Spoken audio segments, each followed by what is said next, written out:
Olá, bem-vindos ao curso à distância Introdução ao Transporte Seguro de Materiais Radioativos. Este curso é uma iniciativa da Comissão Nacional de Energia Nuclear, em parceria com reguladores, expedidores, fabricantes de embalagens, transportadores, destinatários e usuários de materiais radioativos. Ele é parte do esforço em suprir a enorme demanda por informação e responder aos inúmeros questionamentos sobre as normas e os regulamentos de segurança, tanto nacionais quanto internacionais, aplicáveis ao transporte desta classe de produtos perigosos. O curso não pretende formar especialistas em transporte de materiais radioativos, mas qualificar os participantes a se comunicar de forma eficiente tanto com a CENEM quanto com outras autoridades responsáveis pelo licenciamento e fiscalização, eliminando as principais dúvidas dos expedidores e transportadores e aumentando as chances de uma operação de transporte ser bem-sucedida. O curso é composto de 20 módulos, sendo que, neste módulo inicial, serão apresentados os documentos regulatórios e normativos nacionais e internacionais, a filosofia de segurança e ainda o projeto, a construção e os testes de certificação de embalagens. O participante aprenderá a preparar uma expedição, identificar e rotular corretamente um volume e relacionar os documentos de porte obrigatório em operações de transporte de material radioativo. Também serão tratados a garantia da qualidade aplicável às operações de transporte e os problemas de recusas e demoras na movimentação de materiais radioativos que afetam negativamente o uso das tecnologias baseadas nas radiações ionizantes. A ação das agências reguladoras e fiscalizadoras, como o IBAMA e também os ministérios que atuam nesta área, igualmente serão abordados. Cada módulo será elaborado numa sequência lógica e crescente de complexidade, para ser concluído em cerca de 1 hora. E, para avançar, o participante deverá responder satisfatoriamente a pelo menos 60% do teste proposto ao final. Um certificado de participação, contendo a carga horária, estará disponível para ser impresso pelo participante ao final do curso. Em caso de dúvidas, o participante poderá entrar em contato com a CENEM através do e-mail sastr@cenem.gov.br para solicitar esclarecimentos ou informações adicionais. Este módulo começa com uma pergunta bem simples, mas que precisa ser respondida para que se compreendam as razões de se transportar materiais radioativos. A pergunta é: por que os materiais radioativos precisam ser transportados? Vamos ouvir como alguns dos principais especialistas respondem à pergunta. O transporte de material radioativo, ele ocorre em todo o mundo e ele é necessário por uma série de motivos. Normalmente o material radioativo ele é produzido, embalado, preparado em centros distantes da onde ele vai ser utilizado. Então, essa percepção de risco, ela pode ser trabalhada na medida que as pessoas tenham um maior conhecimento, um maior treinamento. Esse é o motivo porque é necessário fazer um trabalho junto às diversas autoridades de um país relacionadas à área de transporte, para que entendam e compreendam que a segurança é um dos pontos principais quando se fala em termos de transporte de material radioativo, e esse é um cuidado que todos que trabalham com material radioativo sempre têm. Por que material radioativo precisa ser transportado? Via de regra, o material radioativo, o material nuclear, eles não são produzidos no local de uso. Hoje, a única exceção quando hospitais têm o ciclotron que produz o FDG para uso em medicina. E esse ciclotron dentro do próprio hospital. Mesmo assim, tem uma série de regras, uma série de normas a serem obedecidas desde o local da produção até o local de uso. Mas transportado sempre, porque o material radioativo não é produzido no local onde ele é usado. De acordo com os especialistas, para que uma operação de transporte seja bem-sucedida, 2 critérios devem ser atendidos. Os materiais radioativos precisam ser transportados de forma eficiente para que o produto chegue ao destino em tempo de ser plenamente utilizado, uma vez que estes são produzidos em locais diferentes daqueles onde são utilizados. E garantir a proteção das pessoas, de suas propriedades e do meio ambiente. Sendo o material radioativo um produto que oferece riscos, seu transporte deve ser realizado com os mesmos cuidados aplicados na movimentação de outros produtos perigosos. Estes cuidados são apresentados em forma de recomendações, normas e regulamentos emitidos por organismos internacionais e nacionais. No Brasil, as entidades envolvidas são a CENEM, Comissão Nacional de Energia Nuclear, a ANAC, Agência Nacional de Aviação Civil, a ANTT, Agência Nacional de Transportes Terrestres, a ANTAC, Agência Nacional de Transportes Aquáticos, o Ministério do Trabalho e Emprego, o Ministério dos Transportes e a Marinha do Brasil. Estas entidades emitem os seguintes documentos normativos: Resolução CENEM 5.01 Transporte de Materiais Radioativos, Regulamento Brasileiro de Aviação Civil, RBAC 175 da ANAC, Resolução 420 da ANTT, Resolução 2339 da ANTAC, Decreto 96.044 do Ministério dos Transportes, Norma Reguladora NR 29 e as Normas 01 e 02 da Diretoria de Portos e Costas da Marinha do Brasil. Aplicam-se também as exigências contidas na Resolução número 237 do Conselho Nacional do Meio Ambiente, CONAMA, e na Lei Complementar número 140, regulamentada pela Instrução Normativa número 5, publicada pelo Instituto Brasileiro do Meio Ambiente e dos Recursos Naturais Renováveis, IBAMA. No âmbito internacional, desde 1948, a Organização das Nações Unidas, a ONU, edita e publica as recomendações para a movimentação de produtos perigosos, comumente chamada de Livro Laranja, que divide os produtos perigosos em 9 classes. Classe 1, substâncias explosivas. Classe 2, gases. Classe 3, líquidos inflamáveis. Classe 4, sólidos inflamáveis. Classe 5, substâncias oxidantes e peróxidos orgânicos.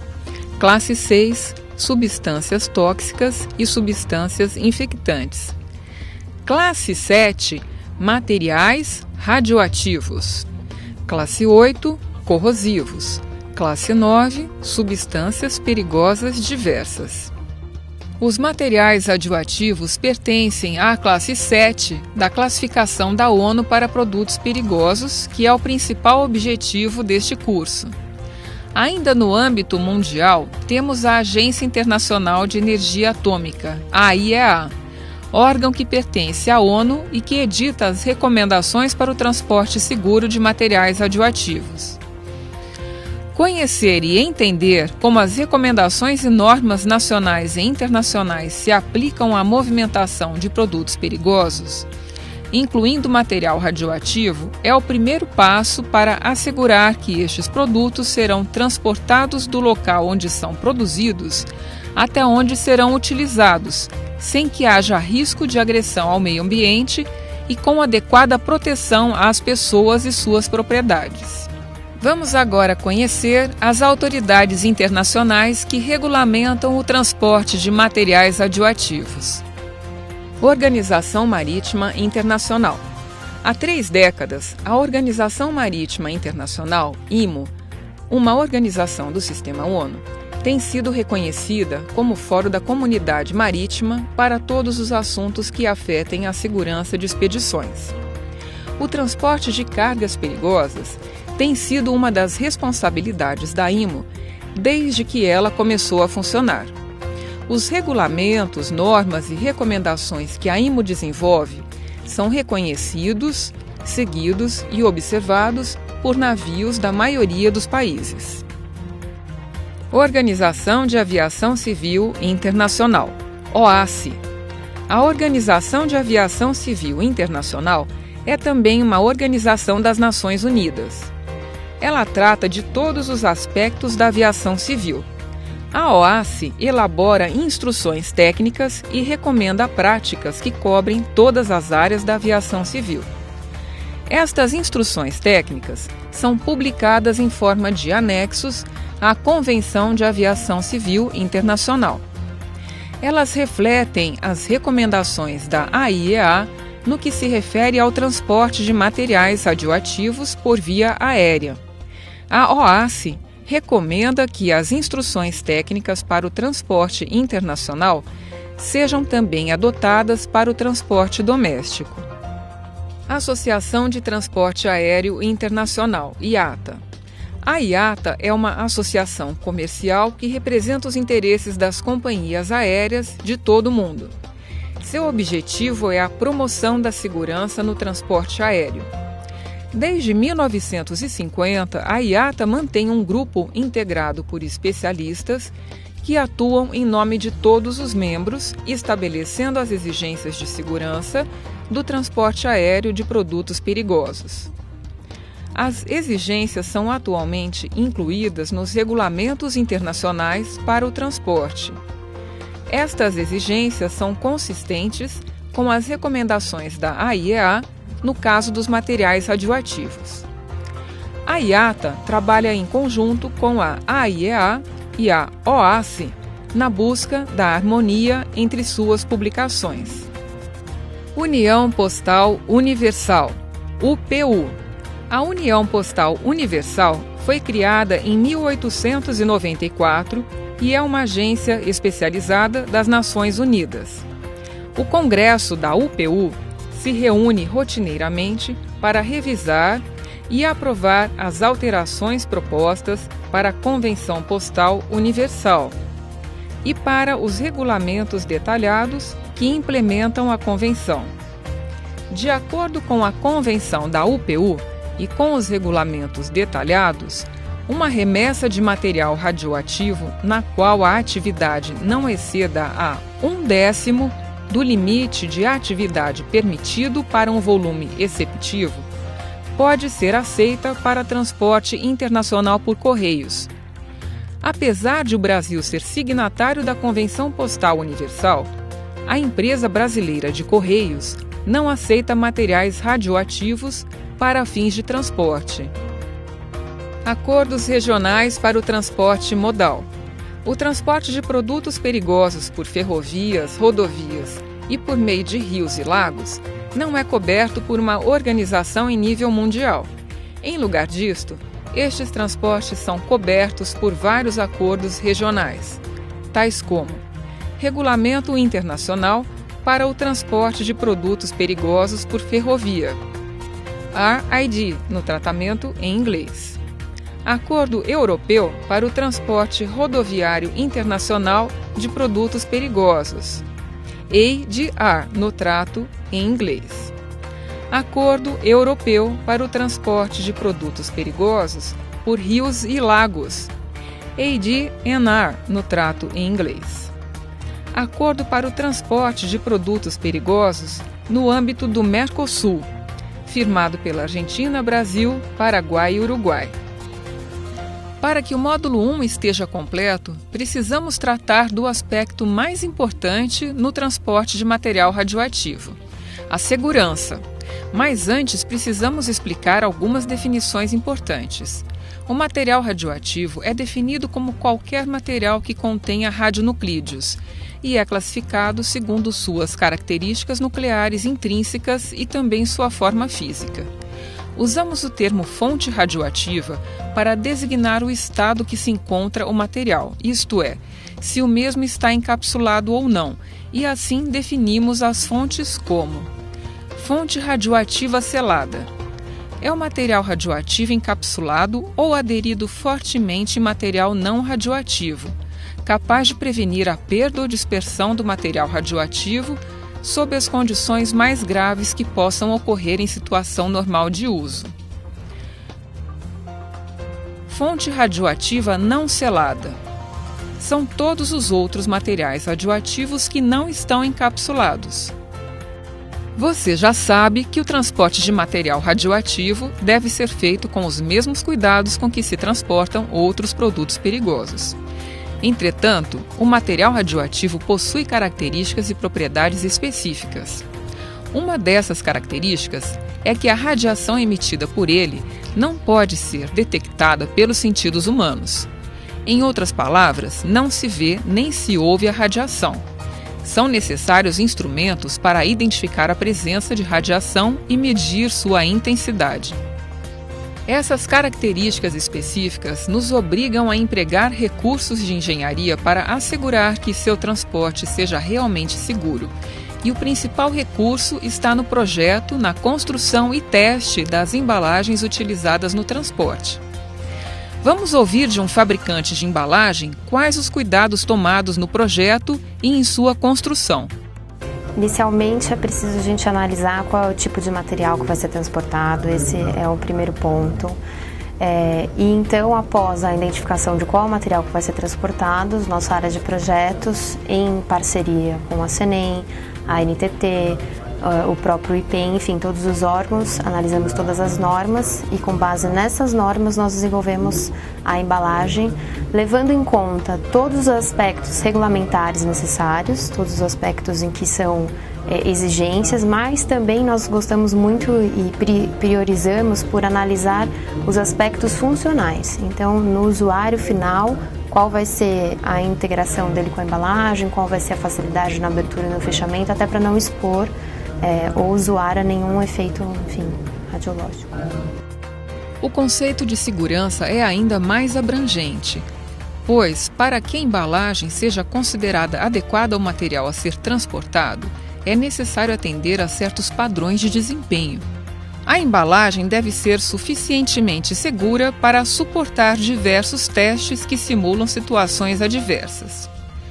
3 condições distintas são consideradas no regulamento da CENEM: condições rotineiras, condições normais, condições de acidente. A condição rotineira é aquela onde nada fora da rotina acontece durante o transporte, isto é, a remessa do material saiu de sua origem e chegou ao destino sem qualquer fato diferente do esperado.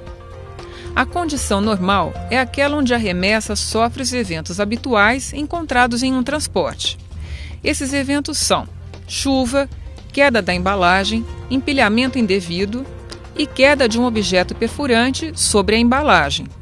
Já na condição de acidente, como o próprio nome diz, ocorre um evento significativo durante o transporte, como incêndio, queda da embalagem da altura de até 9 metros, queda da embalagem em água seguida de submersão ou ainda queda da embalagem sobre objeto perfurante. O regulamento de transporte da CENEM adota a chamada abordagem gradual para a definição do rigor com o qual as embalagens são tratadas. Essa abordagem gradual diz que, quanto maior for o risco oferecido pelo material radioativo, mais rigorosas serão as exigências de desempenho da embalagem. Para entender bem por que a segurança está depositada na embalagem, é necessário conhecer os 3 tipos de segurança aplicáveis ao transporte. Eles são a segurança ativa, a segurança passiva e a segurança inerente. A segurança inerente está relacionada ao transporte de materiais radioativos com níveis tão baixos de radiação que os riscos ao ser humano e ao meio ambiente são insignificantes. No cotidiano, este tipo de segurança não é muito aplicável, pois normalmente transportamos materiais com níveis de radiação elevados. Já na segurança ativa, estão envolvidos os procedimentos operacionais referentes ao transporte em si, ou seja, como o volume deve ser marcado, rotulado e segregado. Para tal, o transportador e demais pessoas envolvidas no processo de transporte devem conhecer os procedimentos para manusear corretamente os volumes. O terceiro e último tipo de segurança é a passiva. Segurança passiva é aquela que não depende da ação de pessoas durante o transporte, isto é, nenhuma ação humana será necessária. Nesse caso, a embalagem assume a chamada função de segurança, devendo ser projetada e construída de forma a assegurar que o material colocado em seu interior permaneça ali, não importando as condições adversas que tal embalagem venha a enfrentar entre a origem e o destino. A prática de unir as seguranças ativa e passiva vem sendo aplicada com sucesso no mundo todo desde 1961. Vamos detalhar um pouco mais o principal componente da segurança no transporte, a embalagem. Existem vários tipos de embalagens e seu uso depende das características do material a ser transportado. Os principais tipos de embalagem são tipo A, tipo B e tipo C. Há também as embalagens industriais. A embalagem industrial é utilizada para transportar materiais de baixa atividade específica, como, por exemplo, minérios com urânio e tório associados, ou ainda objetos não radioativos, mas que possuem baixos níveis de contaminação, conhecidos como objetos contaminados na superfície. A embalagem tipo A é utilizada para transportar quantidades relativamente pequenas, porém significativas, de material radioativo e podem ser construídas de resina, madeira e até mesmo de papelão. Para este tipo de embalagem, há uma limitação na quantidade de material, pois temos que assumir que, caso ocorra um acidente em que a embalagem seja danificada, e parte de seu conteúdo liberado para o meio ambiente, os riscos provenientes de uma exposição ou contaminação sejam muito baixos. Materiais transportados nessas embalagens são os radiofármacos e materiais do ciclo do combustível nuclear.